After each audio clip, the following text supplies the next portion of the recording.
Presidential Task Force on COVID-19 urges institutions to prepare for reopening of the economy during the ease of lockdown. Is to assess the expected impact of the pandemic on the industry in general, advise the government on how to mitigate job and revenue losses in the sector. National Council on Privatization approves draft health sector reform bill. So the National Assembly is all geared up already to make legislation and pass laws, and that will be the situation we have found ourselves.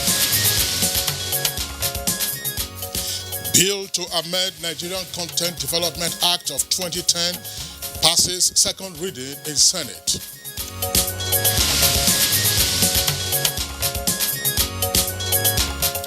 And on Good Morning Nigeria this Wednesday, we shall discuss COVID-19, gradual reopening of the economy, part 2. All right, now, our very first issue in focus this week on Good Morning Nigeria was on COVID-19, the gradual reopening of the economy. Kirian, you'll recall that you and I were on set on Monday morning, and we had 5 guests who joined us from various locations, including here in Abuja. Our guests called for a proper risk assessment to identify areas of focus as government tries to reopen the economy. And the guests also agreed that a prolonged lockdown of the country could impact more negatively on the economy. Today, of course, we shall continue the conversation as more issues arise from what we started on Monday. That same Monday marked the end of the ease of lockdown restrictions, Kinsley, and of course the Presidential Task Force on COVID-19 in their briefing assessed the progress made so far in the first phase of the National Response Strategy and presented Mr. President's directive on the next step in the gradual reopening of the economy.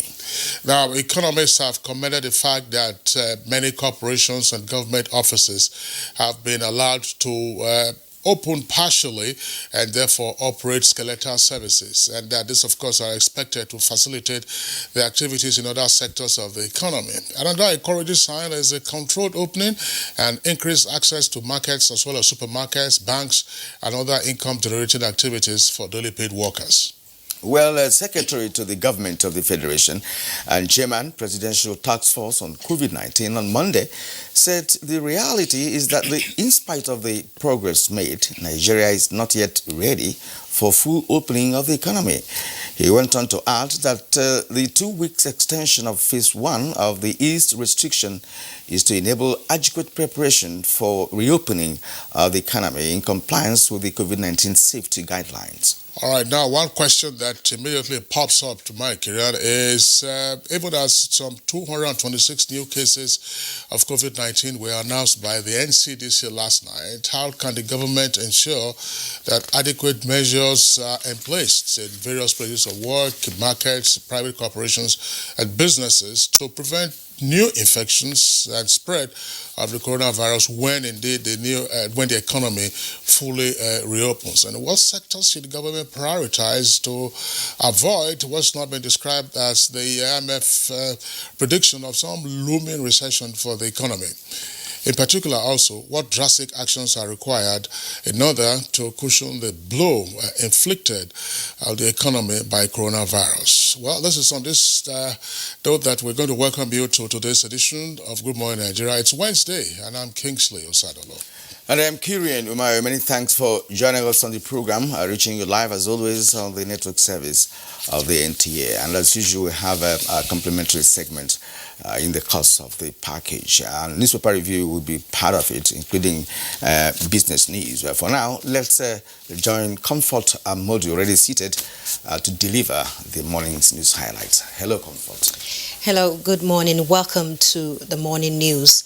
Latest figures from Nigerian Center for Disease Control, NCDC, as at 11:39 p.m. on May 19th, indicates that 226 new cases of COVID-19 have been recorded in the country, increasing the number of confirmed cases to 6,401, and of the 226 new confirmed cases, 131 are in Lagos, 25 in Ogun, 15 in Plateau, 11 in Edo, 7 in Kaduna, 6 in Oyo, and 5 each in Adamawa and the FCT.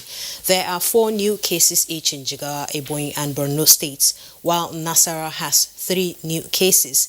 Bauchi and Gombe has 2 new cases each, with Enugu and Bayelsa state recording 1 case each.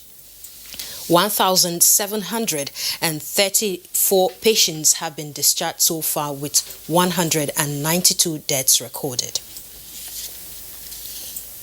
The Presidential Task Force on COVID-19 says the present approach and ease of lockdown will give room for balance between safety and economic considerations before a full reopening of the economy.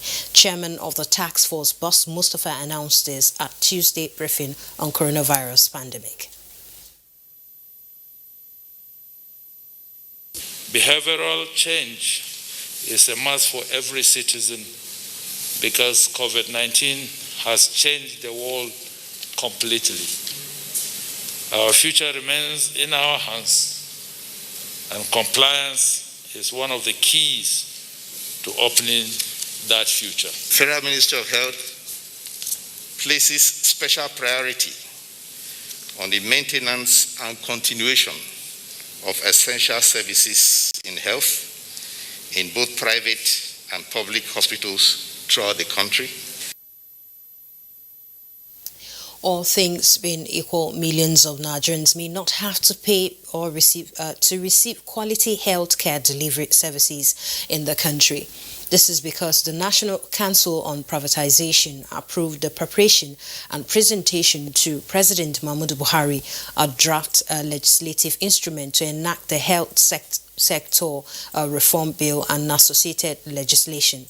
Speaker, House of Representatives Femi Gbajabiamila, who paid a brief visit to the villa, says the National Assembly has also set up a committee to address post-COVID-19 issues, among which is the health care delivery system. Essentially, it's a situation where, the citizens of this country do not have to pay to receive quality health care. It's a far-reaching and bold radical reform. The National Assembly is all get up already to make legislation and pass laws and that would align with the situation we have found ourselves. Meanwhile, the Senate is considering the bill that seeks to amend the Nigerian Oil and Gas Industry Content Development Act of 2010. The bill, which is aimed at repositioning Nigeria's oil and gas industry, has passed second reading.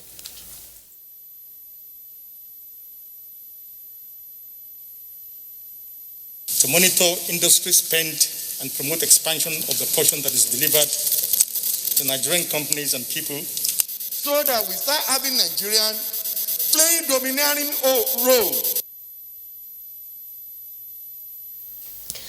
The lockdown period has been fraught with reports of alleged infractions by security personnel against civilians. The House of Representatives says professionalism must be the watchword for security personnel in enforcing directives, prompting the House to fast-track passage of the Police Act. National Assembly correspondent reports that a bill repealing and reenacting the Police Act was considered at plenary Tuesday.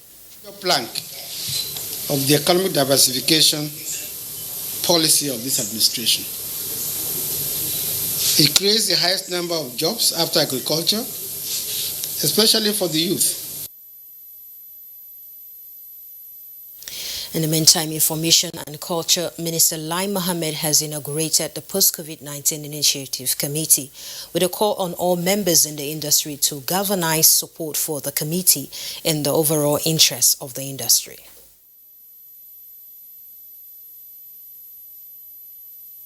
The creative industry is a very critical sector of the nation's economy and a major plank of the economic diversification policy of this administration. It creates the highest number of jobs after agriculture, especially for the youth. The Independent National Electoral Commission (INEC) met on Tuesday, 19th May 2020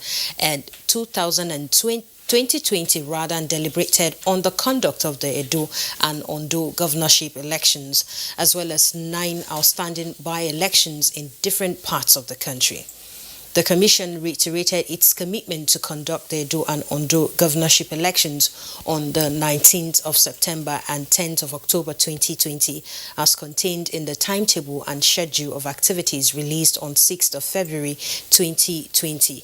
A statement by INEC National Commissioner for Information Festus Okoye says the conduct of the elections will not jeopardize the health and well-being of citizens, stakeholders, or its valued staff in the face of the coronavirus.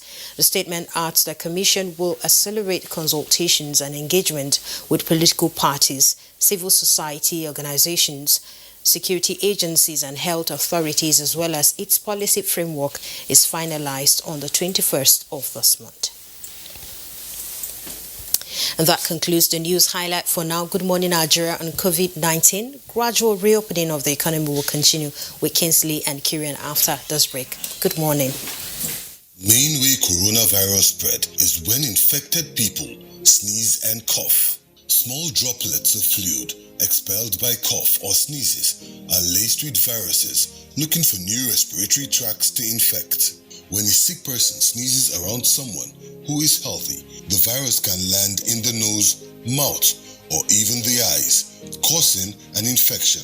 Symptoms can include fever, cough, shortness of breath. Symptoms may appear within 2 to 14 days.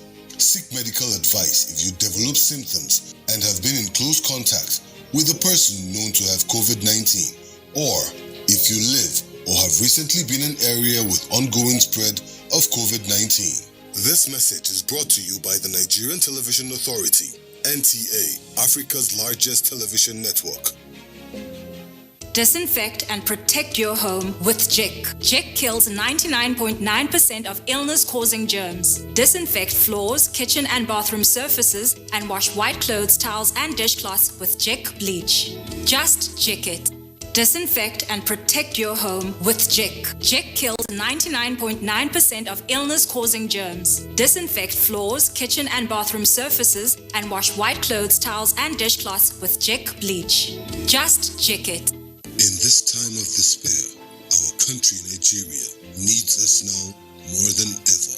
We stand a chance to save our great country, Nigeria. A chance to rise up from this pandemic stronger and better. What will be the gain if we do not learn from other countries and observe the lockdown to stop the further spread of the virus? If we loosen our guards and allow this virus doom our very existence, then what have we gained? This is a call to every Nigerian to unite as one and stop the spread of this deadly virus. Stay at home and stay safe. Remember, the virus doesn't move unless we move. This message is brought to you by the Nigerian Television Authority, NTA, Africa's largest television network. The number of the COVID-19 cases in Nigeria is increasing daily, with many more tests ongoing. The battle of testing, isolating, treating, and attending to the affected persons rests heavily on the shoulders of our health workers, constantly putting their lives on the line and at risk to contain this virus, save and protect the lives of millions of Nigerians. To these health workers, we at the Nigerian Television Authority, NTA, on behalf of millions of Nigerians, say a big thank you for all that you have done and are doing. To the security agencies enforcing the lockdown and every other frontliner, we say thank you for putting your lives on the line to save ours. There is no amount of words that can quantify our gratitude. Thank you. This message is brought to you by the Nigerian Television Authority, NTA, Africa's largest television network.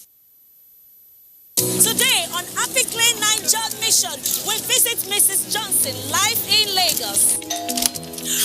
Helen Paul. Hello, madam. Would you like to join us on this mission? Yes, but how? Just one question for you.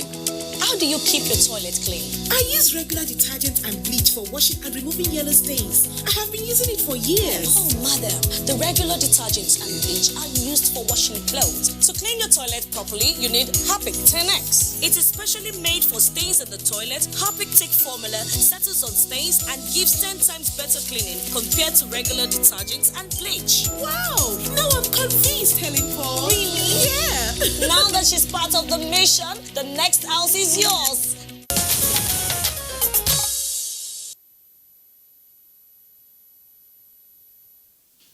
Well, you are watching Good Morning Nigeria, the network service of the NTA. Now, time for business. Now, the creative industry is being encouraged to shine further as experts believe the vast potential for revenue generation cannot be overlooked.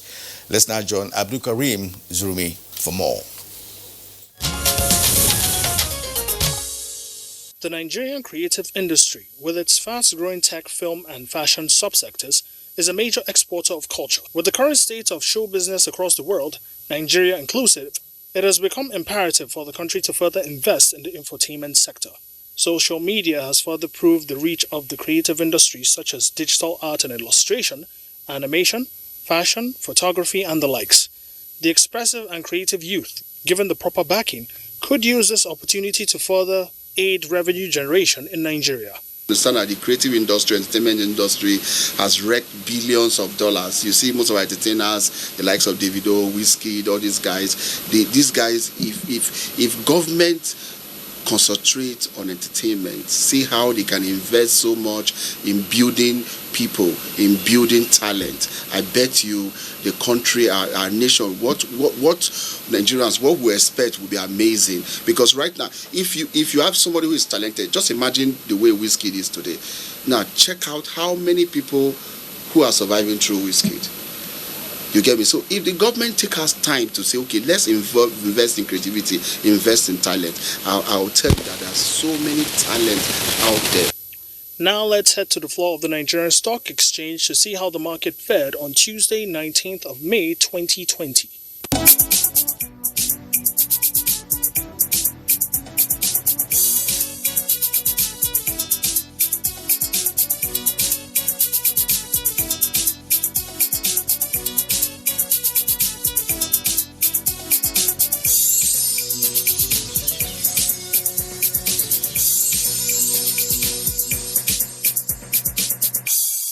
With business news, Abdul Karim Zurmi. Many thanks, Abdul Karim Zurmi, for the business package. Coming up next, newspaper review.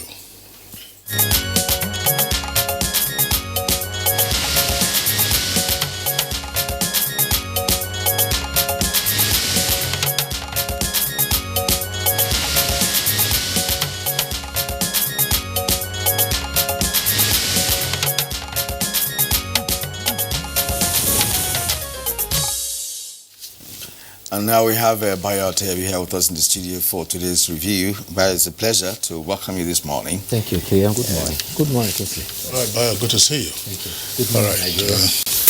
Kirian, you want to start off? Go ahead. Okay, let me begin with the Nation newspaper.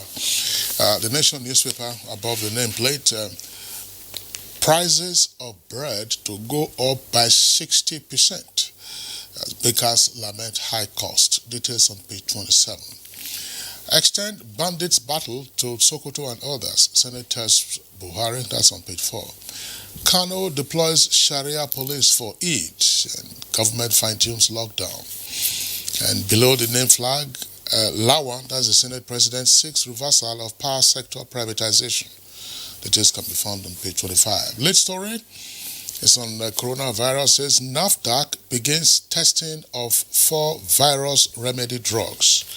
NAFDAC begins testing of 4 virus remedy drugs with 3 riders. No use spending money on Madagascar's cure drug. Chinese claim new drug can stop pandemic without vaccine. Minister, self-treatment cause of many COVID-19 deaths. And then you have a number of riders inside the page that detail more stories on coronavirus. 23 Nasarawa lawmakers now negative. Luth delivers fourth twins. Lagos, Nasarawa, and Bauchi discharged 37. Nigerian UK returnees undergo test. Surgeon's recovery excites Buhari. Caverton's palace free of charges. All needs fumigators for Edo and Delta. And federal government denies 170,000 euros cost. That's what was reported earlier as the cost for purchasing the COVID organics from Madagascar. So the stories are in greater detail, pages 6 and 7 inside. And then you see the sidebar there representing in numbers what we are seeing around the world and also in Nigeria. Nigeria now cases over 6,400 and 191 fatalities. Active cases 4,475. Igbo reject Amajire relocation to southeast. Ohaneze and INC, that's Joint National Council, and others kick. Details on the front page there with a jump to page 8. Troops kill terrorists, destroy gun trucks in Borno and Yobe. Kirian. All right, now to the Punch newspaper. The Punch newspaper, let's begin above the nameplate. Let's begin from there. No forex for goods with local substitute, says Emefiele. It's on page 30. Curfew against Buhari's directive. IG bars journalists, doctors, others. Two riders. Police directive can't supersede president's order, says NMA. 50 medical workers, pressmen, others arrested in Lagos. That's on page 2. Senate demands immediate reversal of power privatization. The story is captured fully on page 28. All right, now the lead story on Punch this morning. Many top Nigerians dying due to COVID-19 home care, says the federal government, with 3 riders. Don't use drugs without doctor's prescriptions, counsels minister. Nigeria didn't pay for Madagascar's coronavirus drug, says PTF. Reps tackle health minister over explanation on Chinese doctors. These are stories on pages 2 and 10. Now, below the photo story, bandits kill 12 in Fresh for communities raids. On page 14, joint squad arrives Katsina for special operation against bandits. It's on page 29, on page 19. 7 billion naira uncompleted building. EFCC has cleared me, says permanent secretary. That's on page 14. Now, I will lead Kaduna-Kano boundary patrol on Salah Day, as according to El Rufai, the governor of Kaduna State. So, page 10. Nasarawa lifts ban on mosques, churches for 2 weeks. It's on page 12. How ICPC indicted ex-Federal DG for academic fraud. You get the full story on page 10 of the Punch newspaper. Let's bring in Bayo now. Thank you, Kirian. Well, let's start with the warning given by the Honorable Minister of Health that many prominent Nigerians are dying of COVID-19. And he says that this is because, though they are educated, they choose to self-medicate and resort to home-based care. They only rush to hospitals after complications. Dr. Osagi advised that don't use drugs without doctor's prescription. Everyone who tests positive to COVID-19 should seek medical attention, and the earlier you seek the attention, the higher the probability of getting cured. He adds that most fatalities from COVID-19 are linked to pre-existing ailments. Talking about the directives by the Inspector General of Police, Inspector General of Police has directed that zonal AIGs and commissioners of police not to exempt anybody on the ban on interstate movement and the nationwide curfew. This is the directive that he gave via a virtual conference that was held yesterday. The IGP ordered strictly enforcement of the presidential order. You know, where with the security uniform forces, when they say obey the last order, then you implement to the letter. However, there have been concerns raised by Nigerian Union of Journalists, the Nigerian Medical Association, as well as others who are involved in providing essential services. The Nigerian Union of Journalists and the Newspaper Proprietors Association are saying that the work of their personnel will be in jeopardy with the strict instructions given to the Inspector General of Police. But then you cannot blame the Inspector General of Police, because the impression has been created that for all those breaches that has occurred with interstate travel, the security agents and particularly police are complicit, and therefore he now has given strict instructions. However, the chairman for the Presidential Task Force on COVID-19 has clearly said that the exemption provided by the president in his maiden address still applies, and that is to say essential workers, journalists who are also in the front line, as well as security and fire services and those who are involved in fighting COVID-19, including environmentalists. But I'm really surprised that the doctors were arrested in Lagos, as well as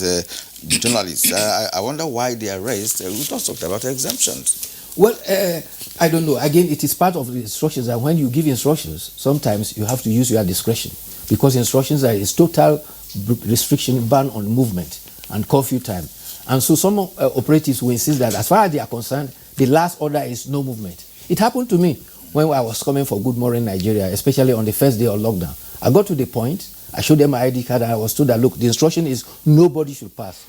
So I had to go back home until by the second day, they now allow essential workers to work. So sometimes these things happen. And that is why the governor of Kaduna State has said that on the day of Salah Day, I will remain at the entry point to Kano.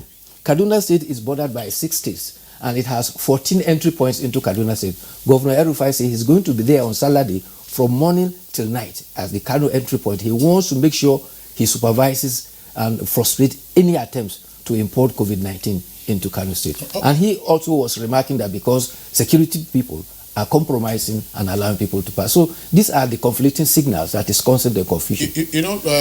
Gentlemen, there are two issues here, Kieran. The first one has to do with interstate movement, which has been breached, with reckless abandon, as the saying goes. That one, you can restrict movement during the daytime, you can restrict movement at night. Then the curfew, which is from 8 p.m. to 6 a.m., affects both interstate travels and intrastate movement. Now, what happened in places like Lagos, if you recall, we had discussed on Good Morning Nigeria to say that for places like Lagos, where traffic signals are usually the order of the day, you may have to have a special dispensation. Now, yesterday, it turned out that there was a total obedience to the curfew imposed from 8 p.m.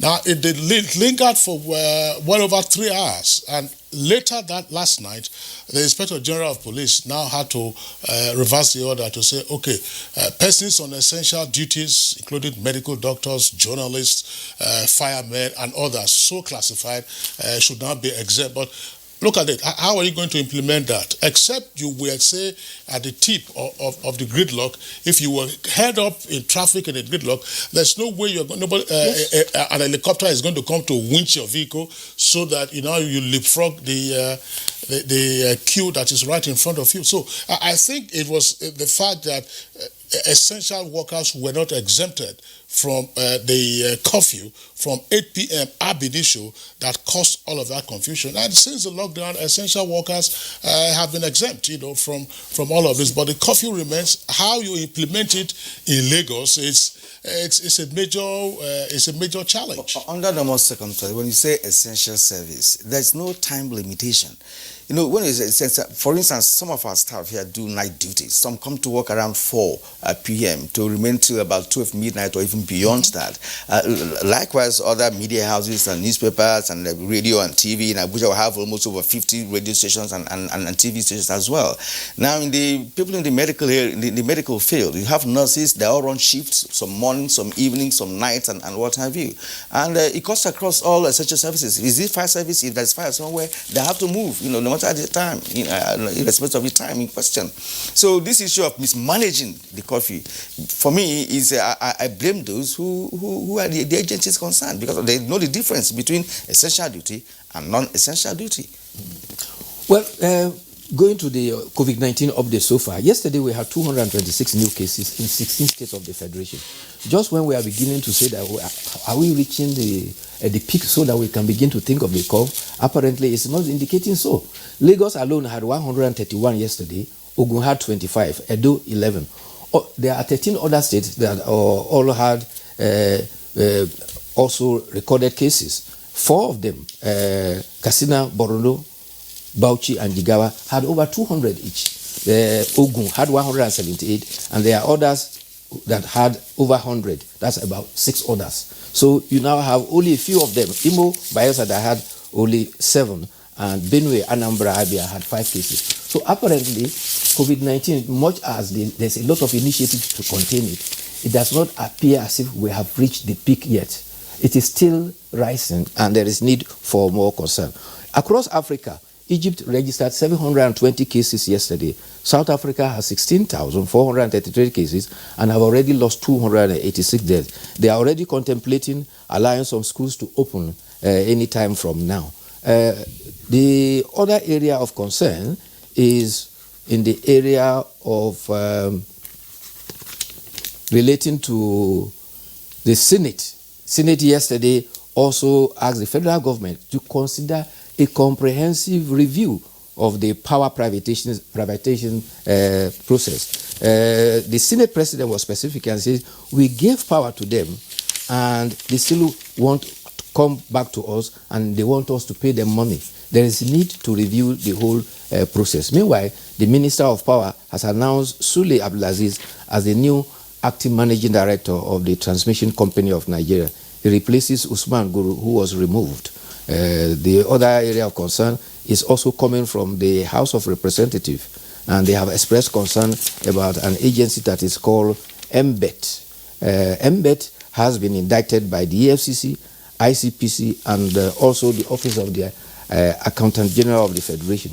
But nothing seems to be happening, and so attention is now focusing on MBET. There are two items, that you raised now. The first one is about the upward, trajectory of COVID-19 cases in Nigeria, and of course, the nation is at the verge of reopening its economy. The global analysis of this is that many nations are actually coming back, in terms of reopening their economies gradually but steadily. But the story of Nigeria getting to the peak is not yet there. We are not yet there. The ascendancy is so high at this point, that when the economy is finally opened, we have to record more cases to get to the peak, like you said, before we begin to think of flattening the curve in the first instance. These are things that have happened elsewhere. Italy, for instance, are even opening schools now after getting to the peak, and of course, flattening the curve, recording 0 deaths in some cases, in some days. But down here in Africa and Nigeria particularly, we need to be very, very observant. We have to watch it. We have to watch this ascendancy, because if it gets to that exponential level that cannot be controlled, of course, we're going to be in a very serious jeopardy as a nation. And locking down again may also be dangerous. That's a rebound, if you really, like. Yesterday we were lucky. We had only 1 death, and that is, for a long time, that is the least that we've ever had. Nevertheless, it has brought our tally to 192, and so we need to worry. Yesterday, Depchi came back in the news. You remember Depchi? Where the I'm sorry, just before you get into the Dapchi story, we're talking about the power sector and the Senate President seeking reversal of the privatization program. It appears that, that's one, but the bigger story actually has to do with the firing of the managing director of TCN, which is Transmission Company of Nigeria. TCN wasn't privatized because it has to do with transmission. And I'm sure that we have all experienced it here in the Federal Capital Territory. We've been having outages almost too frequently now and for prolonged periods. And TCN is responsible for transmission. No reason has been adduced for the sacking of the managing director, except to say that it's part of efforts to reposition the power sector and all of that. An acting managing director has not been appointed. I was talking about Depchi, where Government Girls Science Technical College was invaded. 5 trucks of insurgents were heading there, but luckily alarm was raised and the Air Force was able to stem that move. Otherwise, we would have had another attack in Dapchi again. The other news of interest also relate to what Kingsley read earlier on. This relates to the story about Kaduna State governor saying he's worried about interstate.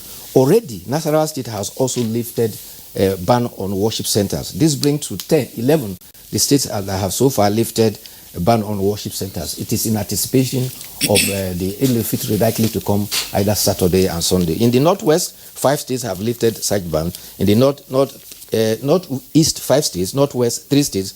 In the Southeast, 1 state, Ebonyi has lifted it. And now, North Central now has Nasarawa State saying that, yes, they have lifted ban on worship centers. All right, let's go to editorial. The editorial is taken from Daily Sun newspaper, page 11 to be precise. It's on COVID-19 pandemic and the looming TB death. TB here is tuberculosis. The World Health Organization reminded nations to maintain continuity of essential services, prevention, diagnosis, treatment, and care for long-standing health problems before COVID-19, and to continue to protect the lives of people with tuberculosis and other diseases and health conditions during the COVID-19 pandemic. Well, COVID-19, being a novel thing, has confused the world and has stemmed even medical care. You will recall just only last week, the Minister of Health was appealing, saying that health personnel should continue to give attention to other persons for other ailments in the hospital. It seems as if COVID-19 is scaring people, and people themselves are even afraid to go to hospital for treatment. And you recall about 2 weeks ago, we drew attention to Lassa fever. The Lassa fever, which was more dangerous than COVID-19, was still killing more people in our country and was still ravaging in many states, particularly in the North Central, Northeast, and Northwest. And so this editorial is happening on the fact that, as far as Nigeria is concerned, we have about 429,000 cases of tuberculosis. And because of COVID-19, attention has been shifted from this. And the editorial is now trying to remind us that we need to pay attention to specific diseases that have been there. You recall we had a challenge with polio, and we were almost out of polio cycle to be declared polio-free before we stumbled on another one. And if we are able to pursue all our healthcare strategies strategically, we will be able to overcome. Especially that editorial also add that COVID-19 has provided not only Nigeria, the world at large, an opportunity to reinvigorate and improve on our healthcare system so that next time we will not all be caught pants down as we were caught this time around. Okay, Bayo, I'd like to thank you for your being with us and for your analysis. We'll see you again tomorrow. Tomorrow will be another day. Thank you.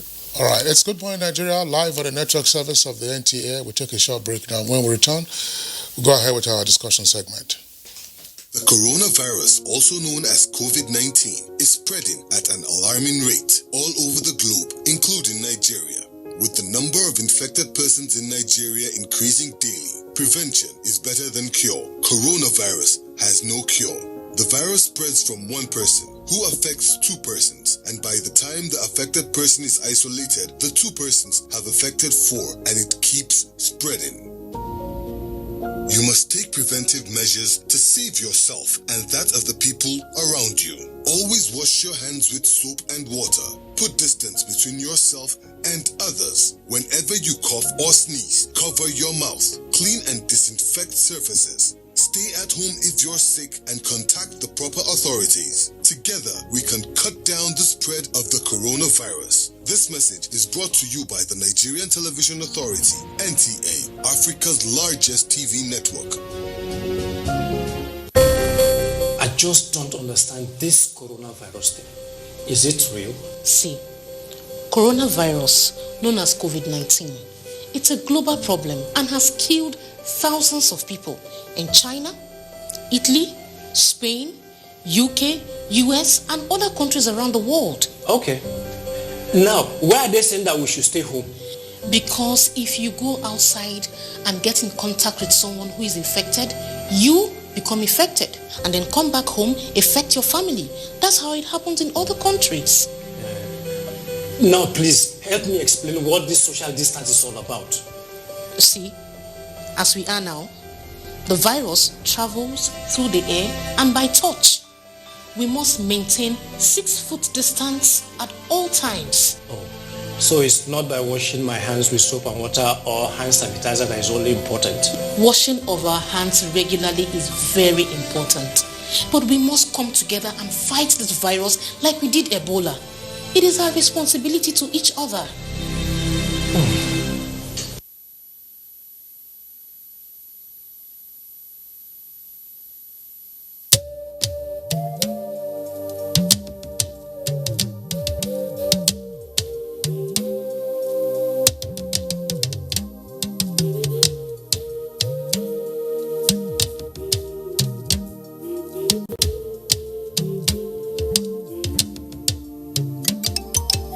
Do you not know that our enemies have no face? They are indigents of no state. They come from no place. And if this boat capsizes, every one of us will go under. So when the drums sound, let everybody answer. Do not say, I am the Iroko when the forest is burning. Do not say, I am the Obeche when the forest is burning. Our differences will not stop us from perishing together. So when the drums sound, let everybody answer.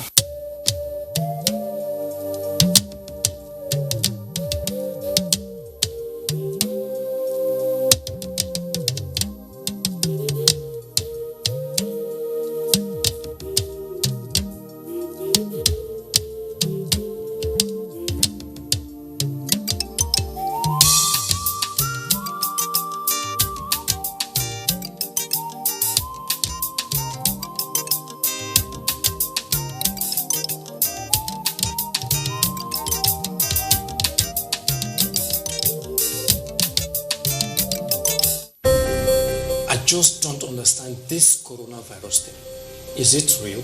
See, coronavirus, known as COVID-19, it's a global problem and has killed thousands of people in China, Italy, Spain, UK, US, and other countries around the world. Okay.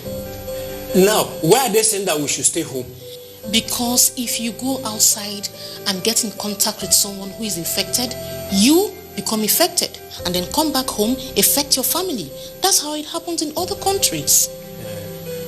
Now, please, help me explain what this social distance is all about.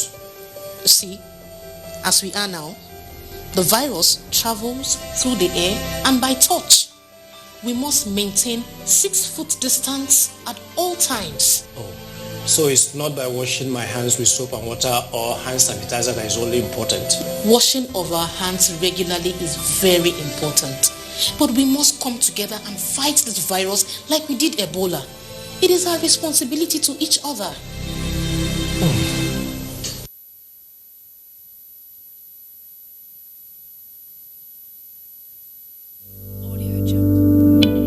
Coronavirus is real. Steps to avoid this pandemic. Wash your hands regularly or sanitize your hands. Keep social and physical distancing. Avoid crowded places. Stay at home unless absolutely necessary. Don't touch your eyes, nose, or mouth if your hands are not clean. Avoid the spread of coronavirus. Coronavirus is real.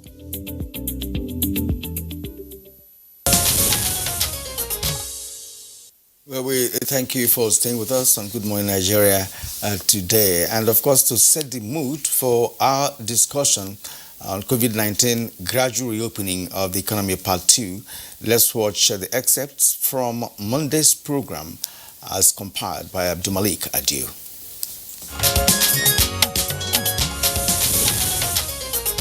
Both lives and livelihood are very critical. So what we are proposing, at least in the private sector, is for us to come up with the right kind of framework, possibly sector-specific framework on how we can, deal with the issue of managing the protocols for each of these sectors, so that we can manage the spread and support the containment strategies of government. For me, this is the way to go, because this pandemic is not something that will go away anytime soon, and we cannot perpetually continue to lock down critical sectors of the economy.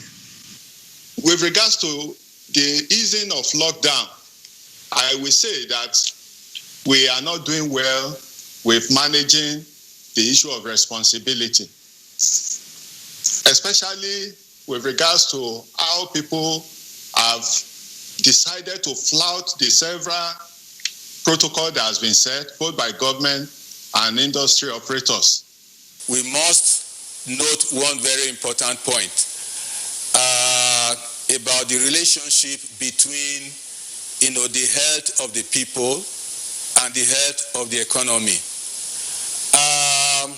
The health of the people is very important. In the same way, the health of the economy is important. They mutually reinforce each other. But there cannot be a trade-off, between health of the economy and health of the people. The central bank has said they are coming up with some stimulus, and government is coming up with various stimulus packages. My suggestion, number one, is to give stimulus to, as much as possible, small-scale business people. That is by giving them loans that are of lower interest rates, by waiving a lot of charges, and this has been done in some cases. That needs to be done. The IMF has, projected that the economy is going to tank by as much as 3.4%, even worse than the world average of 3%. And the extent, of course, that's a forecast. The extent to which this happens will depend on how long we prolong this lockdown. The budget is has a deficit of 5.3 trillion. The 2020 budget, meaning government is going to borrow so much, this year, in addition to the money they said they'll get from privatization, okay? And that money needs to be injected into the economy to stimulate activities. So that also means that we need to relax this thing, gradually.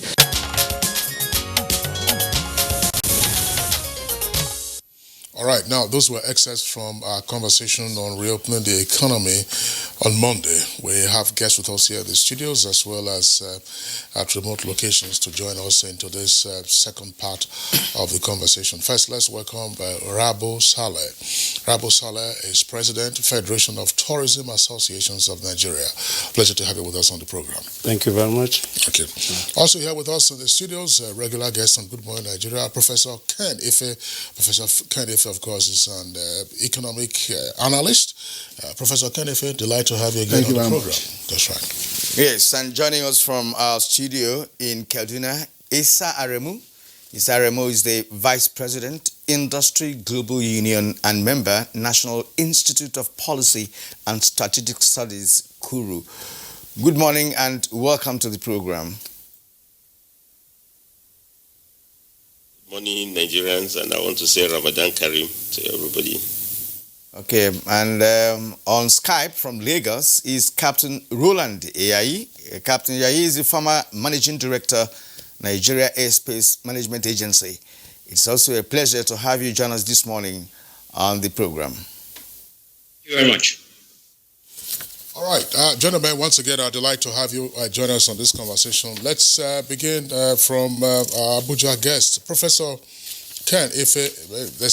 The easiest statement to make about the coronavirus is that it has totally destabilized the macroeconomic environment with a huge impact also on the microeconomic environment. So how do we begin to reawaken the economy, having suffered the kind of massive disruptions that are virtually unprecedented in our economies for several decades? Two general principles before I go to what I think could be done. One is we need to start looking at what kind of balance we need to have between the level of fatality that we can accommodate and the depth of the recession that would follow. So you're going to have to watch how you balance that. I don't want to say trade-off, but you have to look at some sensible balance. And this balance is what many countries are trying to find. You've seen that as they're opening, the debt is increasing, but they're going to find a balance. For Nigeria, we don't have social security like in UK and America, where government is dishing out money for them to stay close. But we will have to find a balance. The second one is that we also have to find a balance between the level of intervention and the size of the recession that you're actually having. For some, it's going to be depression. In other words, how does your level of intervention relate to the depth of the loss in output, aggregate output, and loss in aggregate demand? Just to give you an example, America has put in about 3.2 trillion, which is about 16-17% of their GDP. UK 320 billion, 15% of their GDP. Japan 20% of their GDP. If you add everything the government promises and CBN promises, about going to about 5 trillion.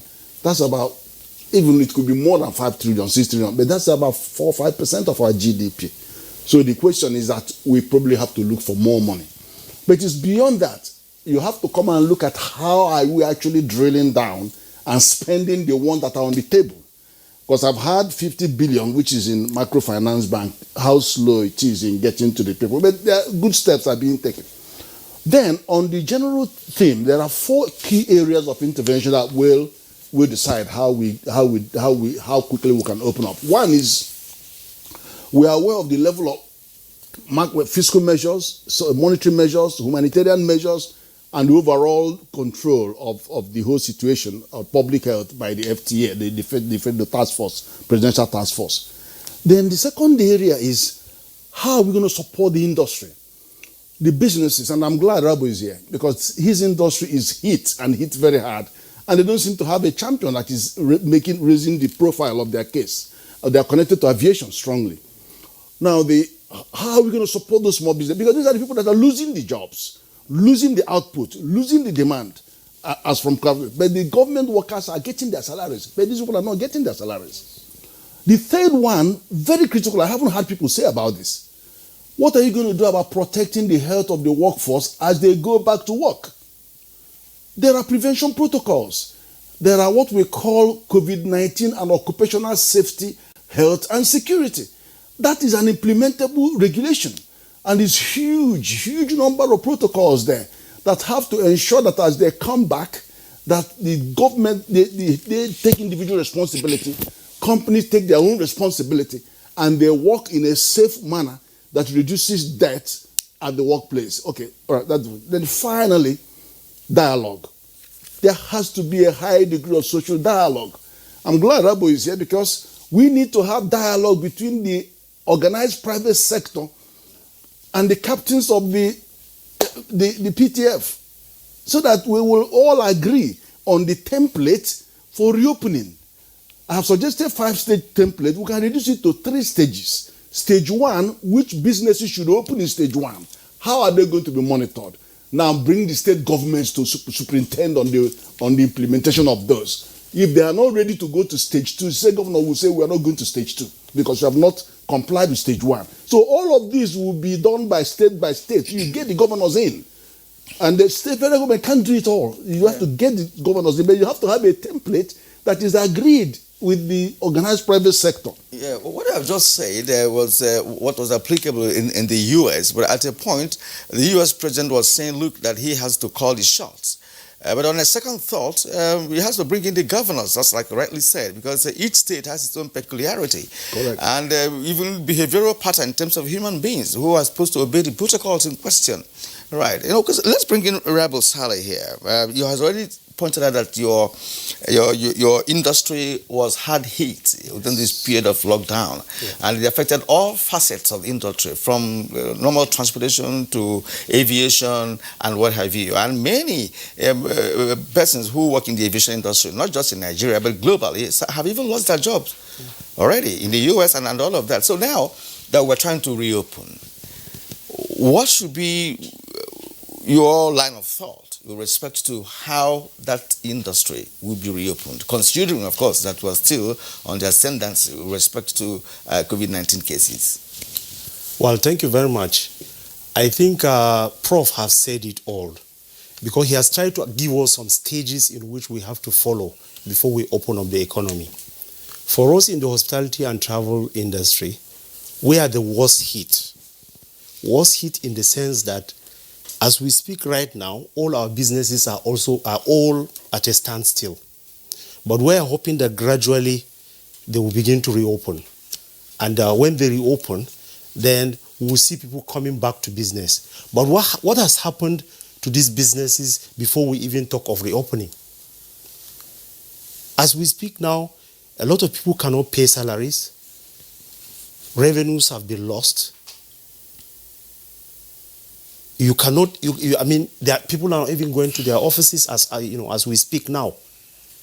So, if we are talking of reopening the economy, then we have to put some things in place. We have to put some right steps in place. The stakeholders, particularly the investors, private sector investors in the country, need to be brought together. They need to sit together with the government and discuss and let them look at and then see how has this COVID-19 actually affected your businesses? How has it affected your operations? How do we come and help you so that by the time the economy is fully reopened, you can be able to go back and do your businesses successfully and also be able to progress in the future? Because if this is not done, which is the problem we're having, because since this thing started, for us in the private sector, in the hospitality and tourism business, nobody has invited us. We've written a position paper. We've tried to say, give suggestions of ways and procedures that are supposed to be followed for us to be able to come out, because we have pre-COVID-19 and post-COVID-19 solutions, which we have written out. And we've said, okay, these are the steps that are supposed to be taken. If we don't follow them like that, then we're bound to run into problems. Because already the businesses have been affected badly. Therefore, if we have to reopen the economy, because of the complexity that is already there, then there is the need for government and the PTF to bring the stakeholders together, sit down, have a dialogue, and try to understand how have you been affected?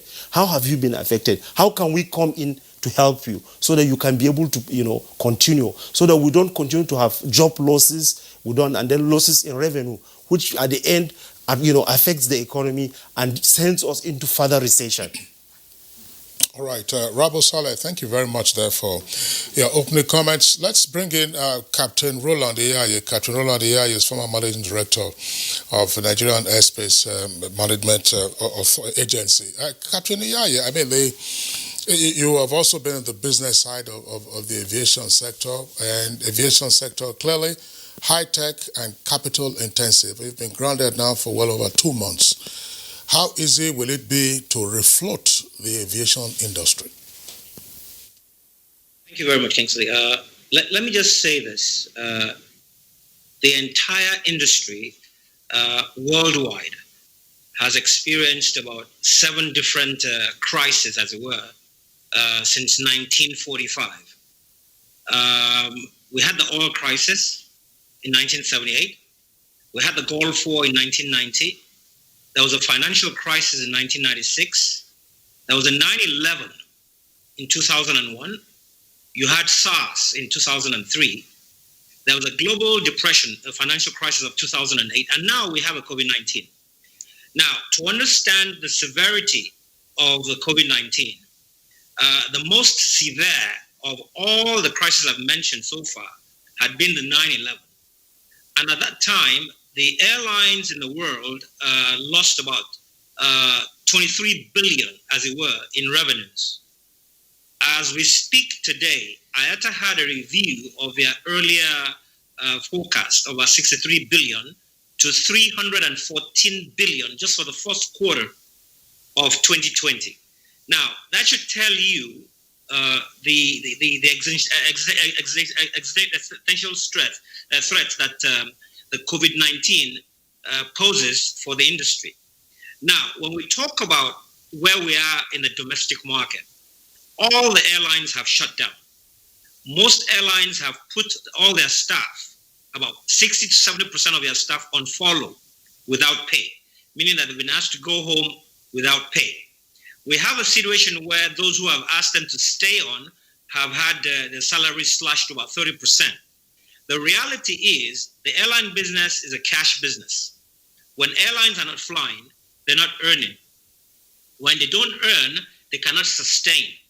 I doubt very much if we have airlines in Nigeria with cash reserves for at least 3 months, which is like the normal or the standard worldwide.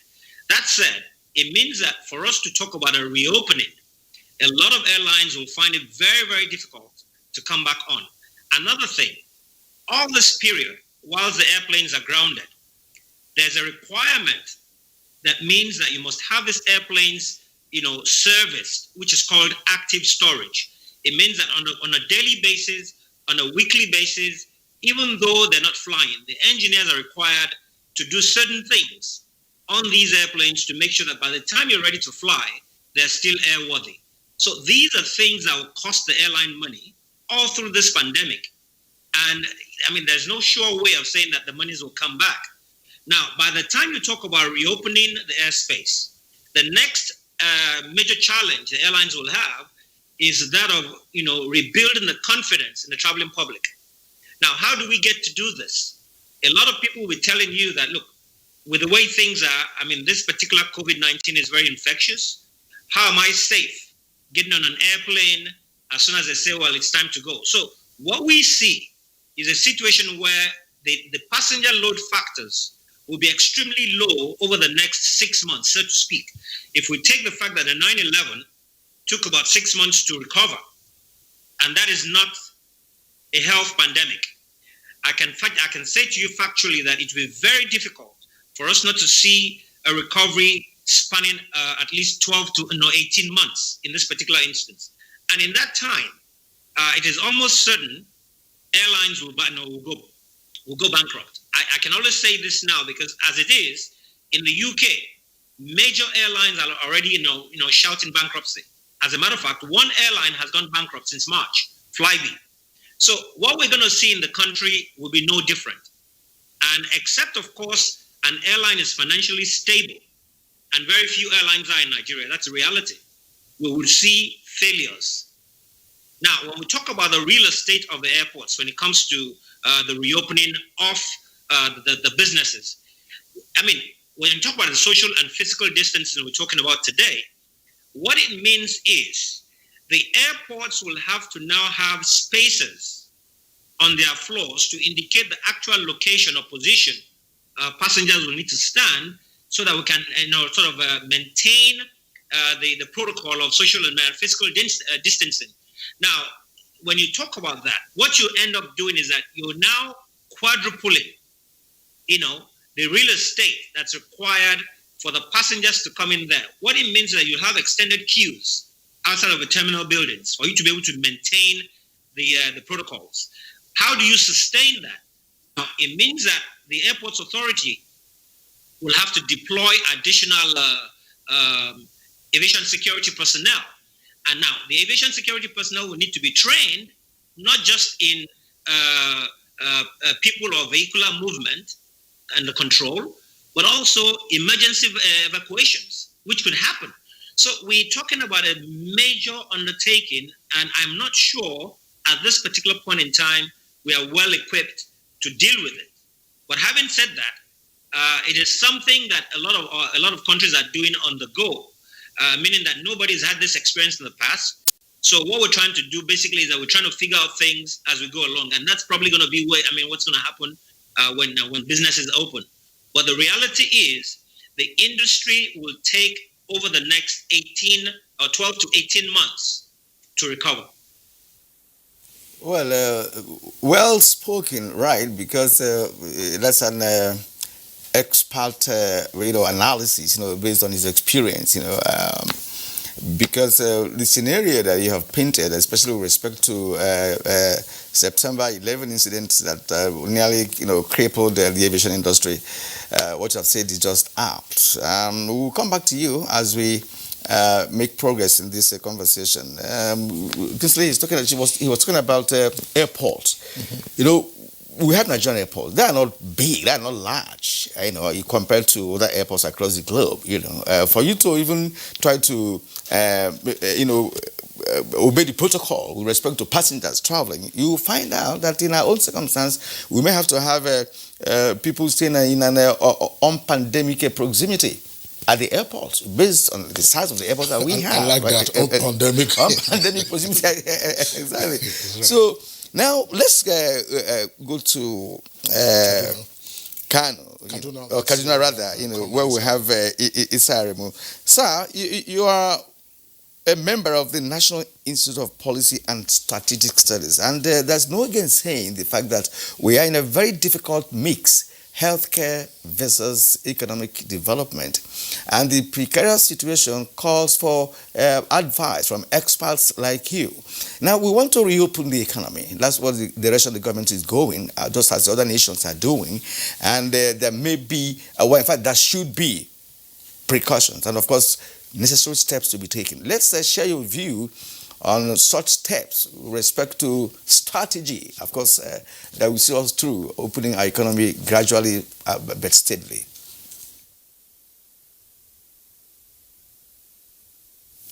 Well, Kira, let me, through you, also appreciate all the other panelists who have really made their opening remarks, and I think they've already also set the tone in terms of the possible strategy. We are going to gradually ease out the economy. But I want to pick on one important concept used by Professor Ken. I think he says so loudly that whatever options we are going to take, there must be the need for appropriate balance, and I like that very, very much, balance. And I think in our narrative about the impact of COVID-19 on lives and livelihood, we need some balancing, in the analysis that we are putting in place. I listened to you this morning, Kisley. The background information you're giving, the number is climbing. Nigeria now is over 6,000 mark. We've recorded more deaths, about 192 deaths. Of course, globally, well over 4 million infection rates. That's good. But it's also good to have a balance in terms of statistics about the impact on the economy.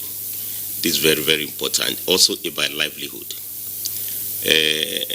And when we talk about economy, it's easier to talk of global economy moving into recession and at times into depression.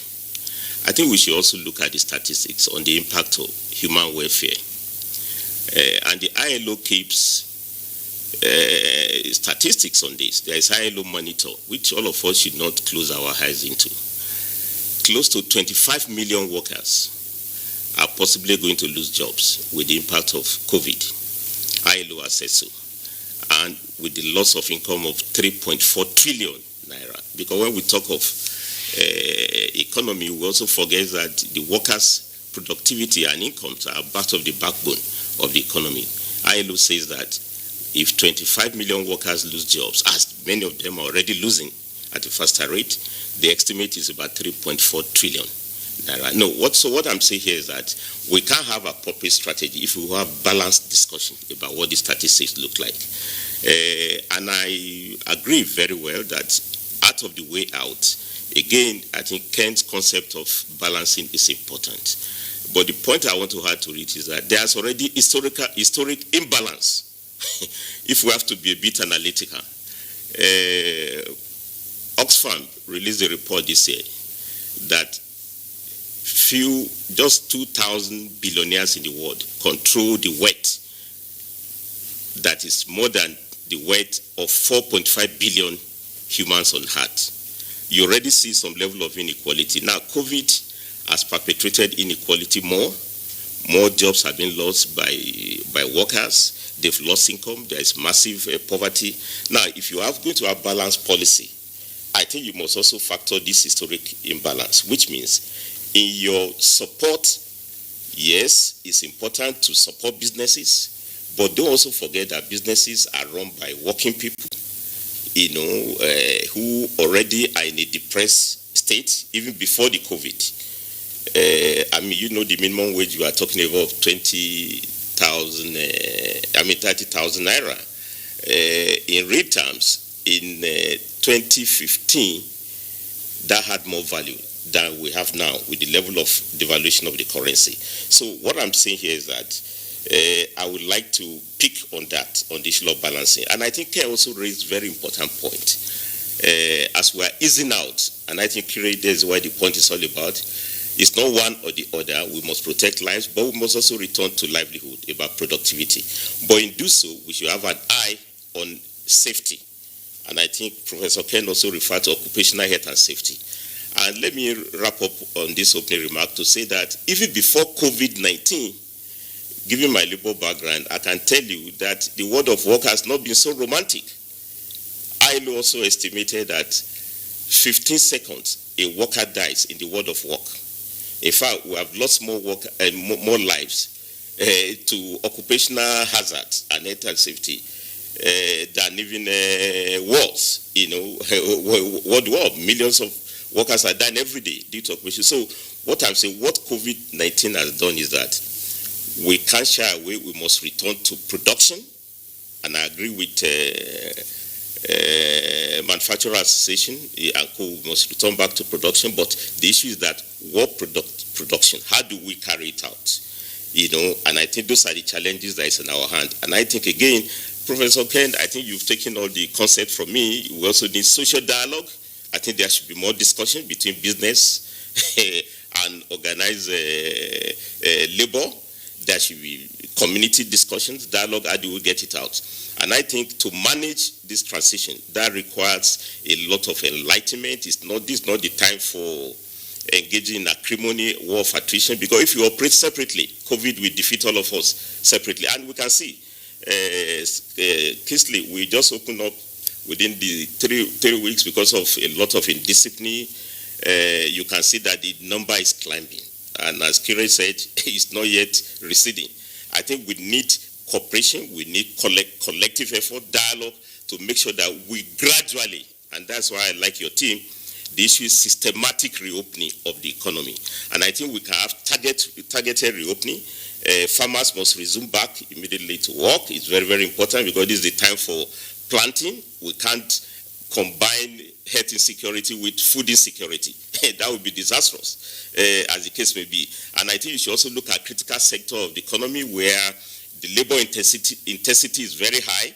We need to produce the PPE. I think that's what we call it, personal protective equipment, things like nose masks, I think that's part of the textile garment, sanitizers, the chemical industries, all the medical facility we need to provide. And I think CBN has also said a good template, Governor Emefiele has set very good template, targeted financing for those sectors. I think gradually those sectors that will determine our survival, we should have gradual reopening. But anyway we want to do so, we need discussion, we need dialogue. It's not a law and order affair. I can see a lot of frustration, those who are violating the rules. It's not to arrest them or cane them. We need to explain, we need to educate them. Nobody asked for this COVID. It's not something that we all prepare for. And I think we need that understanding and gradual way to be able to manage the reopening so that we move from lockdown to reopening without counting dead bodies, but improving on productivity, as much as possible. But I want to say that even the world of work, even before COVID, has not been all that peaceful the way we know it. But yet, we are surviving to manage it. And I think now we need to do it far more better in a gradual way. All right, Comrade Saremo, thank you very much there for your comments. Well, gentlemen, listening to the very many interesting perspectives that you have all raised and the issues that we still have to discuss, I doubt if we can exhaust all the issues today. But Kyrian, I think it's advisable before we begin to drill down into some of the key points raised, whether in aviation or tourism or labor or the macro and microeconomic environment that Professor Ken Ife earlier indicated. There's something here. Now, the PTF, that's the Presidential Task Force on COVID-19, was set up essentially as a response to a public health challenge. There are a number of issues in the ideas that you have proposed here, and we believe a number of ideas that are also out there.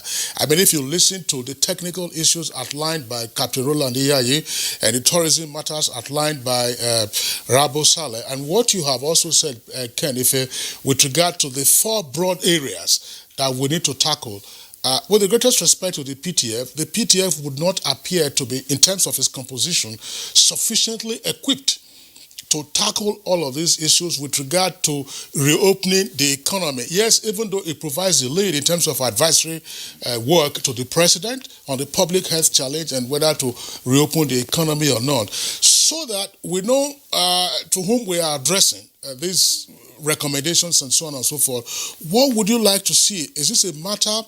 The NBS has not been mentioned in all of this. NBS being National Bureau of Statistics. It's not been mentioned so that we have the numbers that may come out of that. There is the Economic Sustainability Committee headed by the Vice President. But are these issues that should be going to the Economic Sustainability Committee, or matters should be going to the PTF, so that we have this healthy balance that we're talking about? So what is the mental infrastructure that we should tap into the ideas that we'll be discussing before we get into further details? Well, last week, I think it's on Thursday, I had an interview, similar interview with Channels Television. And I actually said to them that they should use their convening power, the media power, not just to be taking complaints from the public, but to actually get the organized private sector, MAN, NASIMA, NASI, NASME, NESG, and NECA, and of course yours as well. Get them in a video conference to share these ideas. I actually sent them a strategy, COVID-19 strategy for ECOWAS and for Africa Union. So I sent that copy to them, and then also sent them the 5-stage plan for reopening. I said, dialogue with these 5, 4, 6 agencies and let them come to an understanding, then take that and get the 3 important ministers involved in the conference: agriculture, FMITI, and I think petroleum or something like that. I said, get them in so that you have a buy-in, and then they can go and talk to the Sustainability Committee and talk to the Presidential Committee. So within that axis, there could be an understanding on how we're going to move forward. But bear in mind, governors will have to implement. So the governor forum or chairman must be in the loop if they're going to implement that. And they have to implement that. And in fact, I heard yesterday, I think the national coordinator in the PTF said, you guys can't let us do it all by ourselves at the federal level. He's still saying the same thing. They can only do so much. In the end of the day, it is the governor that will rein in all the defaulters and compliance issues on this. But working with the industry to ensure that we are following a map. There must be a map, a roadmap on this. And that's the point that talks to what we have asked. We're now talking about, look, how do we get all of these strategies, how do we get all of these suggestions into a national strategy for reopening the economy? Exactly, and that's why I want to go to Rabu Saleh to speak to this. Which Professor Kenneth raised earlier on. He talked about social dialogue, right? And there should be a kind of collaborative mechanism among all the committees or task forces, as the case may be, because the Kingsley was talking about who do we direct this to? Who are the final gatekeepers that will ensure that whatever ideology put in place, in this reopening exercise, will be effective. Meanwhile, we have not even spoken about bailout, because some sections of the economy must be bailed out. Yeah. Otherwise, they will come to a halt. Right. So, what should be the best form of approach in this direction? Thank you very much. I think the best form of approach in this form is for the organizations that the government has set, because the government has already set up different bodies that are responsible for certain actions. The PTF is there, the Sustainability Committee is there, the Central Bank too has been asked to take some responsibility, and then there's the other committee of ministers that the federal government set up to look at all, to come up with a roadmap for the economy. I think all these, activities of all these bodies should be coordinated together so that at the end of the day there will be no conflict of interest, or one will not say that, okay, I don't know where to go to or who to approach for what. if there's coordination and there's a synergy amongst all the organizations and all the bodies, they will be able to streamline a direction for us. Just like we have said, if we are going to move out of the gradual lockdown, it cannot be all at once. It has to be in stages, because if we don't handle it in stages, at the end of the day, we'll create more problems where there are not supposed to be problems.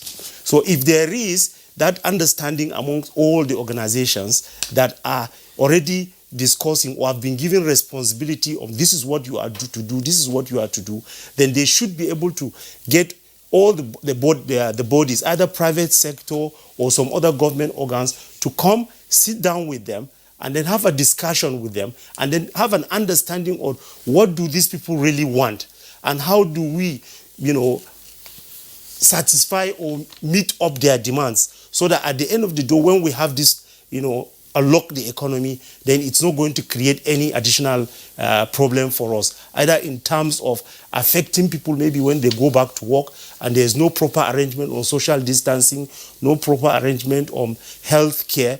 Then at the end of the day, you keep having, a more compounded problem. Like the hotel industry, for instance, it has been under lock. If you ask people to go back to work, there are so many people working there and there are also guests there.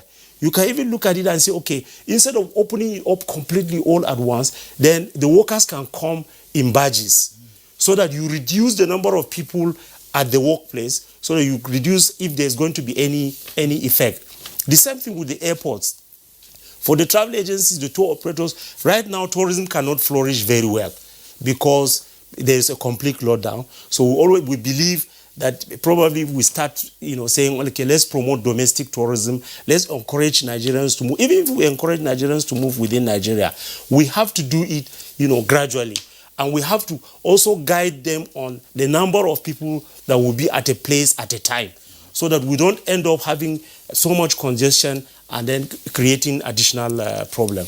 All right, Sabo Saleh, thank you, Rabo Saleh, rather. Thank you very much there for your comments. Let's also listen to Captain Roland Iyaye. Captain Roland Iyaye, I mean, your industry is always in the news, but these are exceptional circumstances. And considering the number of points that you have raised, and I believe your colleagues also have other ideas,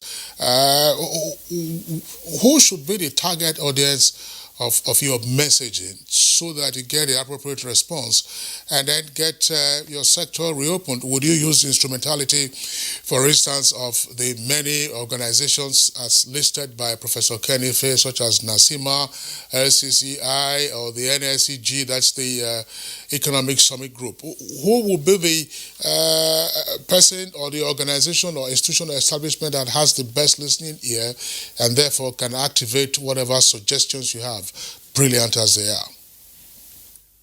Very much, Kingsley. For aviation, really, the way aviation works, I mean, we have international standards. The Civil Aviation Authority is actually the arrowhead of the industry.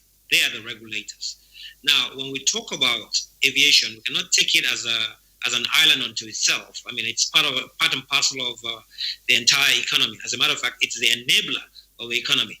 Now, I think looking at what the government has done to date, the government has set up the PTF. Now, all the discussions we've had, I mean, right now presupposes that even though we had the lockdown, somebody in government had thought about the fact that at some point we would open up this economy again. Now, I want to believe that somebody was proactive enough to say, look, how do we reopen? Now, I would assume that the PTF, being the driver of all government actions through this period, can actually be used as also the vehicle to take us out of lockdown into graduated opening up of the economy. Now, I mean, how does that work? The PTF is comprised of key ministers in the industry, the secretary to the government. So I think if at that level they can break down into little subcommittees to address specifics of different areas of the economy and then come back together based on all the ideas that the different subcommittees will bring to the fore, then I think that probably will be a better vehicle to use to address it. In terms of the industry, like I said, aviation cannot be a standalone industry. It has to be integrated into the overall plan. And I think it would be a good way to use the PTF as a driver for the opening up of the economy or the reopening of the economy, however you look at it. But having said that, we go back to again what Professor Kenneth said. There is a need for to balance things. In as much as there's a need to open up the economy, there's also a need to understand that should you have a spike, then the objective will be defeated. So there's a need to look at what we need to do based on numbers that are showing up, which areas can be opened safely. And if they're opened safely, how do we ensure that we don't have spikes in other areas? Or how do we ensure that they don't create the spike, as it were, that we're trying to avoid at this point? So it's a very, very difficult situation. There's a dilemma there. But I also believe that, however we look at it, all the different facets of this enterprise need to come together, need to understand the nuances of each sector, and then take all that into cognizance to be able to come up with a plan. Let's bring back Issa Aremu once again. Issa Aremu, I also like you to speak to that question put to Roland AI, because we are talking about several bodies, put in place by government, to address the pandemic, and of course, as we're now trying to ease the lockdown and so on. Now, how would all suggestions to this reopening plan be implemented? Which of the bodies do you think is in a better position, to ensure the implementation as we get on with the gradual opening? And I want to add this to that. Bailout system has become a new norm in resurrecting failed businesses across the globe. And of course, the negative impact of COVID-19 on the economy seems to have necessitated such approach. What will be your thoughts in that direction? That's giving a bailout for perhaps the aviation industry and other sectors of our national economy hit so hard by COVID-19 pandemic.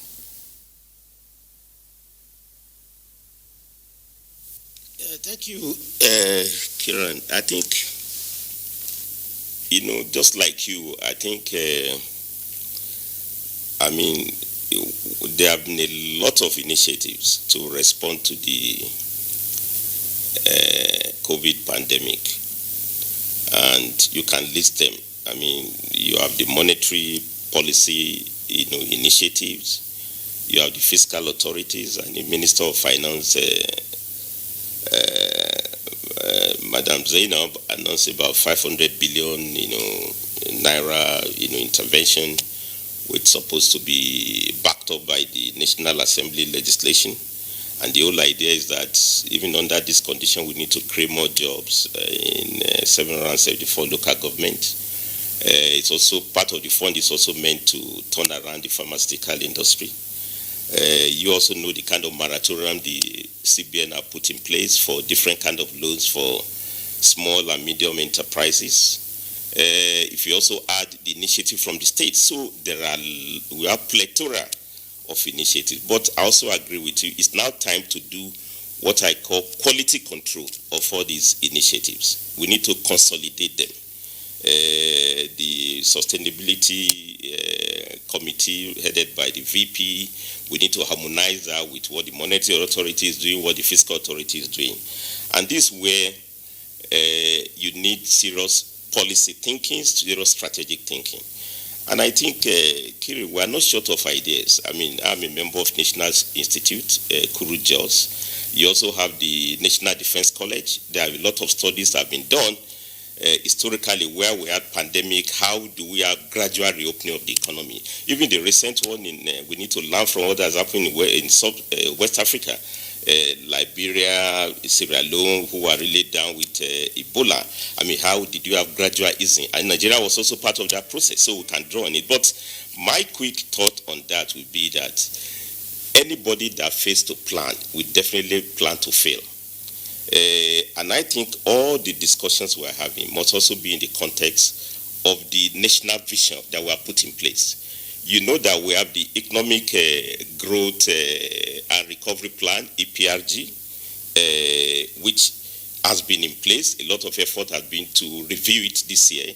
We need to know where we stopped when COVID-19 caught up with us.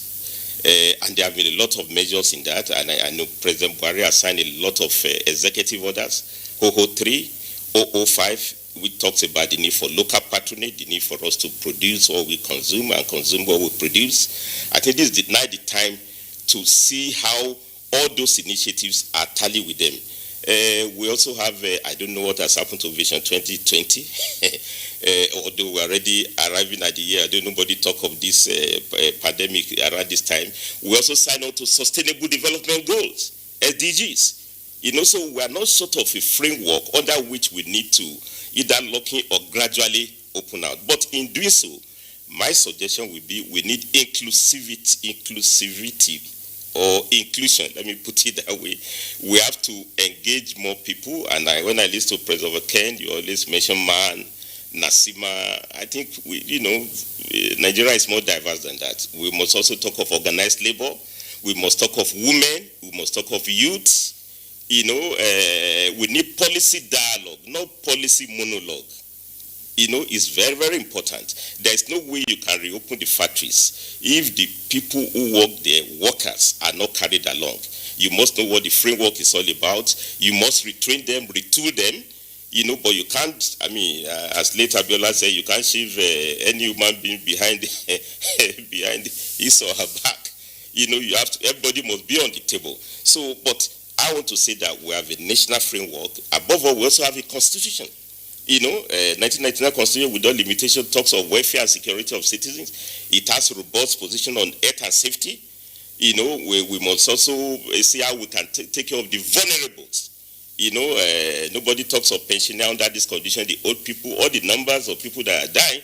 A good number of that, those who have underlying challenges, how do we take care of them? Why you need to bring them on board. So I want to say that we are not short of those ideas. This is the time to dust the policies.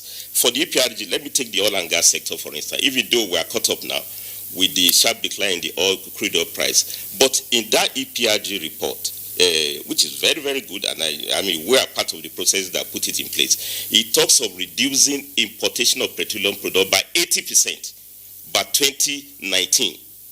As I'm talking to you now, we are still importing wholesale. It's easier for NDPs to say you have removed subsidy. I don't think that's what Nigeria wants to listen to. What they want to listen to are the refineries coming on board so that we stop this hemorrhage of scarce foreign exchange, which is no more the importing product that ordinarily we ought to have produced. And that's the one that putting pressure on the foreign exchange. Let's release those resources now to reinvent public health, to reinvent those sectors that we can employ more and generate more foreign exchange. So, in summary, I think we need to return to planning, we need to return to visioning, and we have some framework already there to get it done. So, any gradual reopening must be within the overall context of national vision, which will include both the federal, state government, private sectors. In this case, we need to, it's not just business people. And I think the last one, on bailout. And that's the point I was trying to raise at my opening remark. If care is not taken, you may do bailout in which you are also, in a very unfair manner, reward those who are already over-rewarded. The whole idea is now reward businesses, reward big people. I understand we should give them more subsidy taxes, especially those who are going to keep workers as they are producing. But don't also forget the bailout should be for Nigerians, who are already poor. And the figures are there in the public domain. Close to 70% of our people are below poverty line. How do you have conditional targeted transfer to them? And not that we are doing a favor. It's good economics because you must have effective demand. There's already collapse of demand in this country. The only way to get it done is put money in the pocket of people so that they can buy. If nobody buys, nobody will produce. And even if you produce, nobody buys, there won't be recovery. All right, Comrade Isaremo, thank you very much there for your comments. And indeed, gentlemen, we're going to take a short break now. When we return, we'll look at the tweets and then return to the guests to get their closing thoughts. There is a lot of fake news and report circulating, especially on social media, on the coronavirus. Do not believe or partake in the spread of these fake reports. If it is not on the official website or news from the Nigerian Center for Disease Control, NCDC, disregard such report. Only together can we beat this virus. Only together can we overcome this pandemic. Follow the instructions and guidelines provided to combat this virus. Most importantly, stay at home. Self-isolate, regardless of your status. The virus doesn't move unless we move. Let us work together to better Nigeria. Together, we can do this. This message is brought to you by the Nigerian Television Authority, NTA, Africa's largest television network. No perfect family may be under threat by germs. Germs can cause infectious diseases like diarrhea, typhoid, and flu. These infectious diseases are amongst the biggest killers of adults and children. In Nigeria, tens of thousands of children under the age of 5 have died due to diarrhea caused by germs. These illness-causing germs are everywhere. Dirty surfaces, on cuts and wounds, on your clothes, in unclean bathing water. To protect your family from germs, use the power of Dettol's 1 capsule.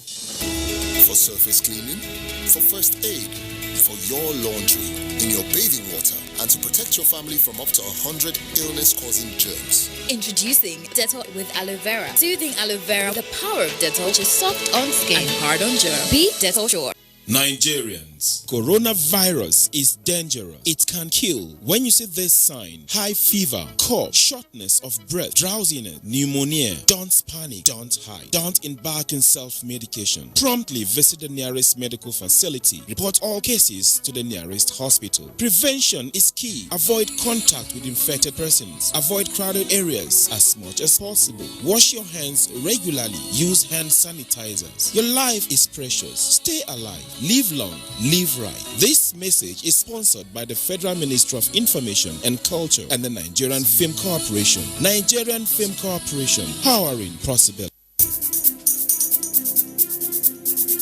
As a strong immune system increases the chances of victims surviving COVID-19, a corruption-free society creates opportunities for citizens to thrive and prosper. Build your immunity. Stop corruption now. Report all acts of corruption to ICPC on this toll-free number 0800 2255 4272. This message is brought to you by ICPC and NTA. All right, welcome back, and it's still Good Morning Nigeria live on the network service of the NTA. Now, Kyria, just before we take the tweets, and while we are still on the issue of the bailout which you raised and Comrade Isaremo dealt with, I want Professor Ken Ife to also speak to this. I mean, you have various synonyms for it now: bailout, stimulus package, and then at the lower level, that's the bottom of the pyramid, you have the so-called palliatives. What should be the guiding framework, for targeted stimuli for various sectors? In taking that question, there are two observable phenomena already. One, there's a disruption in supply chain globally, and we are an import-dependent economy. Two, we're also seeing the almost wide fluctuations in the exchange rate, particularly the parallel market. I mean, the dollar is going for over 400 and something. That's, in a sense, almost at least 75 naira increase on the exchange rate. How do we reconcile all of this against the background to say, okay, you are designing a stimulus package or a bailout for a specific sector that also relies on imports? I began by saying that there is a nexus between the level of intervention or bailout and the size of the recession you are prepared to tolerate. What I'm actually referring to there is the impact on the collapse of aggregate demand. In other words, you don't throw money, you throw money at something. What was the principle? First, before you start dishing out, you need to carry out an economic impact assessment on sectors. You had Mudar Yusuf say that, sectoral impact assessment. And let me just give you one, because there is a nexus between the eloquence of what Captain Roland said on aviation industry, particularly the amplification of how it has hit the airlines. There's a nexus between that and Al-Haji here. He is representing an industry, an ecosystem. Now, whilst the aviation industry was expecting to go to 1.2 trillion this year as a target, there is another 3.6 trillion, 3 times the size of that industry. That is the ecosystem. And that's where he comes in. Tourism. Now, they support the hospitality industry, the travel, tourism, hotels, they support the aviation industry. Now, let's take the nexus between the two is FAN.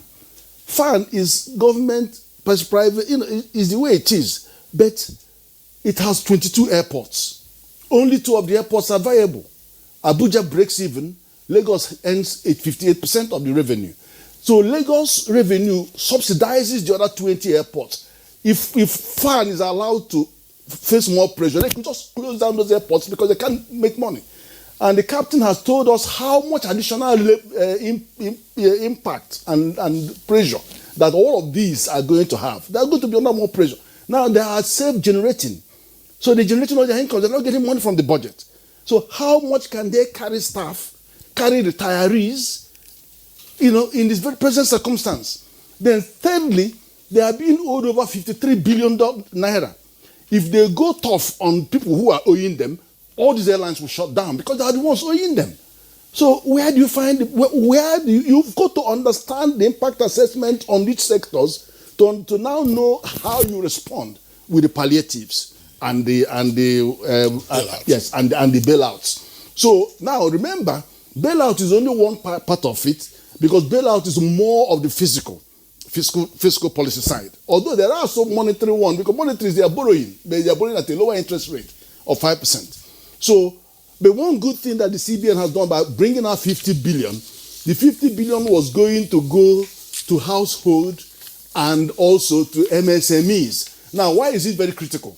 It's very critical because if you decompose the GDP on consumption, 84% of our consumption is household consumption. Government is only 5.7% consumption in the consumption. So the policy must allow resources to stay at the household level by pushing back what they have to pay for, like rent and all that lower interest rate, and then making sure money comes into the household. So what the CBN has done is to allow resources to go to them so that they can stay afloat. We don't have social security. We don't have any other way. So that's the kind of balance that we need to have in going forward. Well, really a difficult balance, from what you have explained. It requires a high level of expertise, to be able to come to terms with what you have just with this analogy, that you have put in place. As a matter of fact, it's so complex, as Rabo pointed out earlier on, but it requires some level of intelligence, to approach this. Now, gentlemen, Nigeria belongs to the low or middle income economies, as the case may be, and this is also a country that relies highly on importation of goods and services at a very, very high level, which is not understandable to many Nigerians who had thought that, look, the nation would have advanced higher than it is now. Now, when it comes to manufacturing, we are at a very low ebb. That is why when COVID-19 came, we realized that so many sectors of our national life have been in comatose, so to speak, because they are not effective or efficient, right? So now we are trying to reawaken, the economy once again. In terms of manufacturing, in terms of local production, now we are looking inwards, to produce PPE and other materials, other medical supplies required to fight COVID-19. It also affects other aspects of our life. So how would the manufacturing sector be giving a kind of support or encouragement, financial and otherwise, to say, all right, we can step up our production or manufacturing capacity? Yeah. The COVID-19, I think, has really, changed the way things are done. It has also changed the way we are supposed to even think. It has affected all facets of life. Therefore, this is an awakening, it's an awakening on the whole of the country. Because what we need to do now is to begin to think differently. How do we think differently? We have to begin to think that because this thing has affected us in this way, then we have to start thinking of organizing our manufacturing sector, our agricultural sector, even our health care system. Because we've come to discover that our healthcare system is in a complete comatose. We don't produce. Most of the things we have in Nigeria, we're always importing. So this is now a time for government to look at it, to come together with the private sector, with the manufacturers, to look at how do we now get it right? How do we now begin to encourage local production? How do we now begin to encourage people to do things, to even consume things that we produce locally instead of importing or depending on imported items? The hospitality industry or the tourism industry, most of the time, we try to promote cultural activities, we try to promote use of local activities because we want to promote the local content. So in promoting the local content, we are also promoting our industry, which helps in bringing additional income to the people and to the government. Therefore, for us to be able to get it right, we have to think differently. We have to change the way we do things. We have to go into local production. We have to go into manufacturing things locally and stop all this importation. We have to stop, except things that are very key. There are certain you can't say that 100% you can produce everything because no country is an island. But I think majority of the things, with all the vast resources that we have in Nigeria, with the manpower, with the whatever we have, we can produce things ourselves. We don't need to depend on China or any other country to import. So this is the COVID-19 has put us on a age now that we really need to wake up as a country to begin to do things ourselves, and we need to do it right so that we can take our country out of the woods.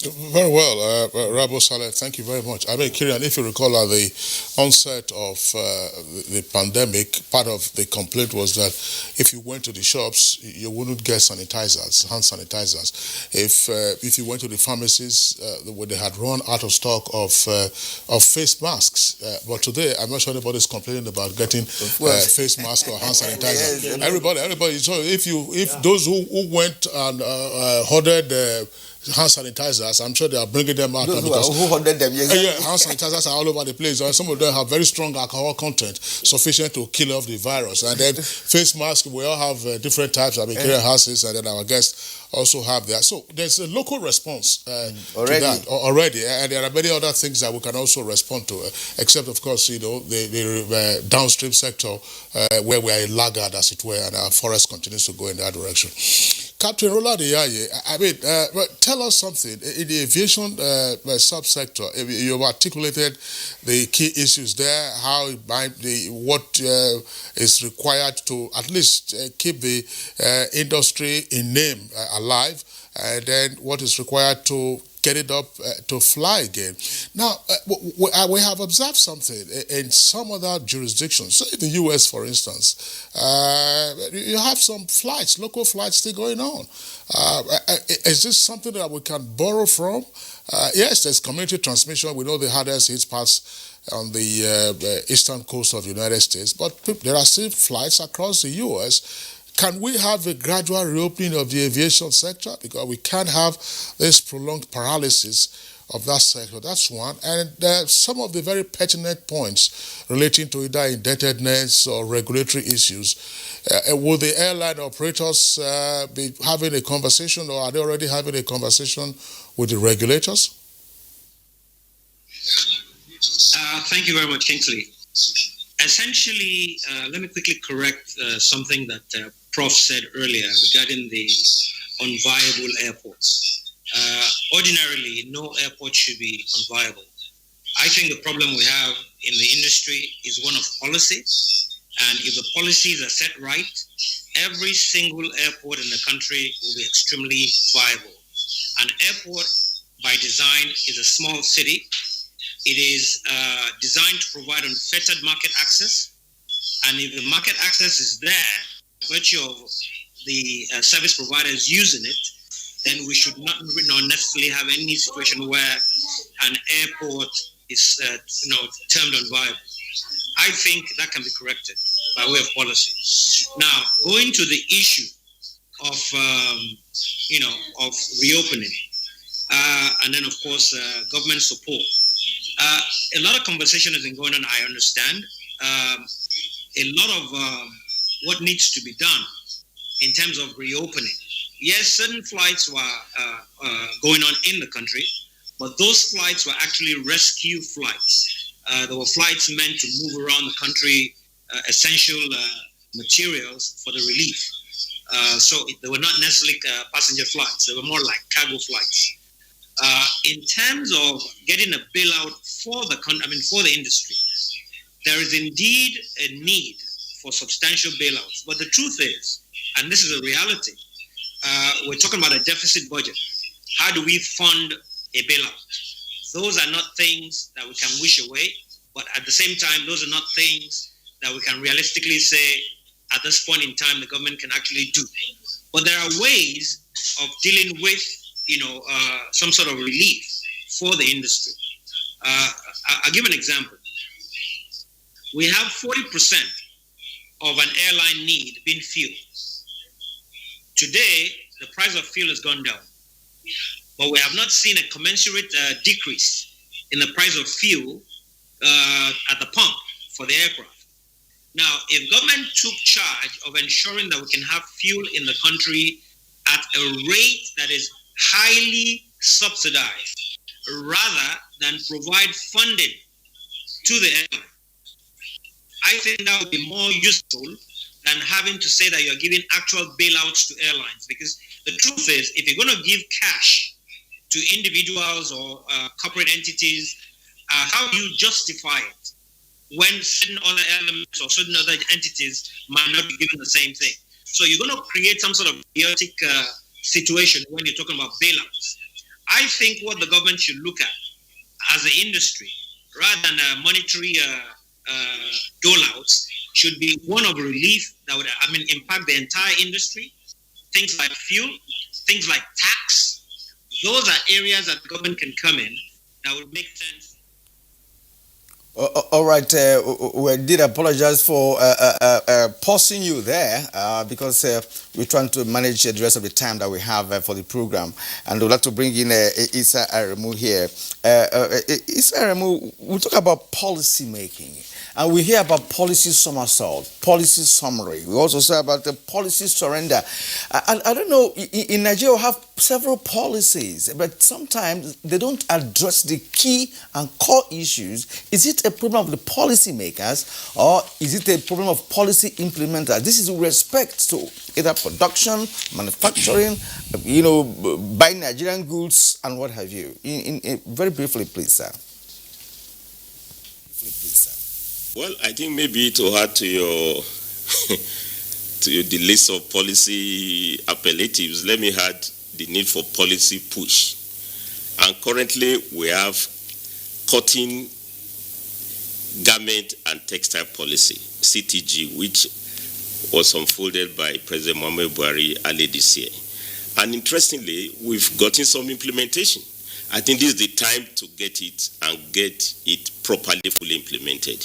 The Central Bank of Nigeria had organized memorandums of understanding between the remaining textile industries and all the uniform agencies. This is now the time. I think, Kingsley, you made the point, supply has been disrupted, but we can now take advantage. Nigerian customs uniform should be produced locally. The army uniform, the police, school uniforms. This is now the time to revive the textile industry, in which Nigeria used to have comparative advantage. Direct 2 million jobs can be created in this sector. So we've already gotten and interestingly, it's already been implemented. Now we have moved from cutting deficiency now to cutting surplus. I think this is now the time to make sure that the cutting, spinning, weaving, and of course the entire value chain is reinvented. And I think that's the practical way to get out of this COVID logjam of dependency on importation. So I want to say that we've gotten some policy. All we need to do is to push the implementation.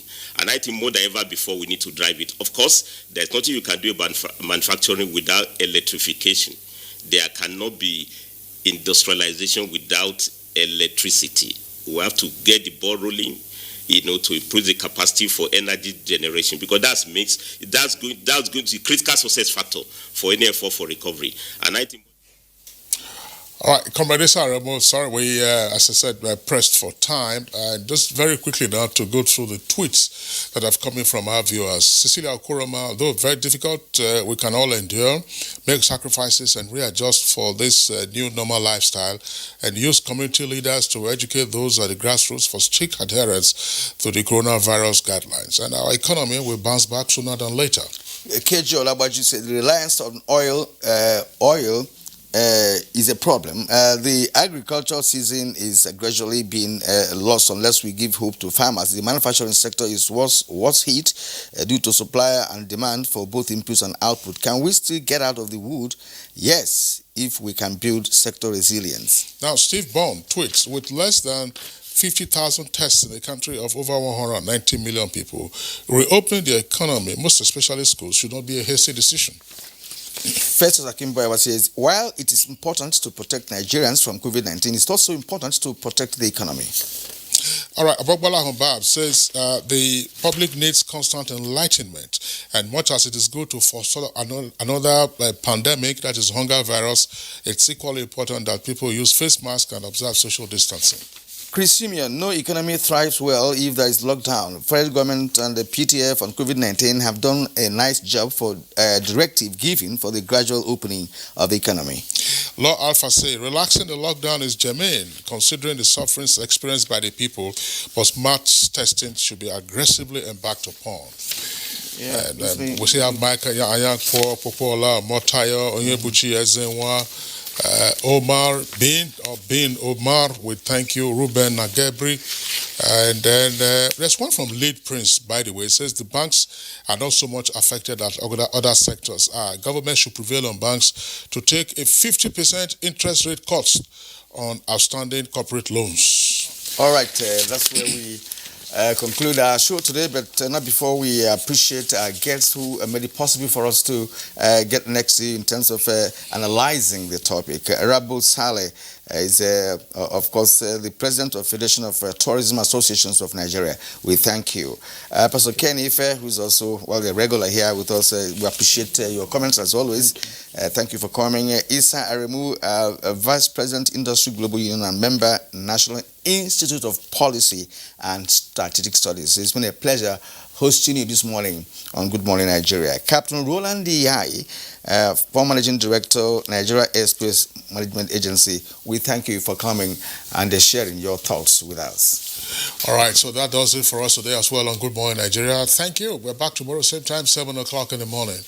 Stay safe and be well. I'm Kingsley Osadolo. And I am Kirian Umayo. Thank you for watching. See you again tomorrow.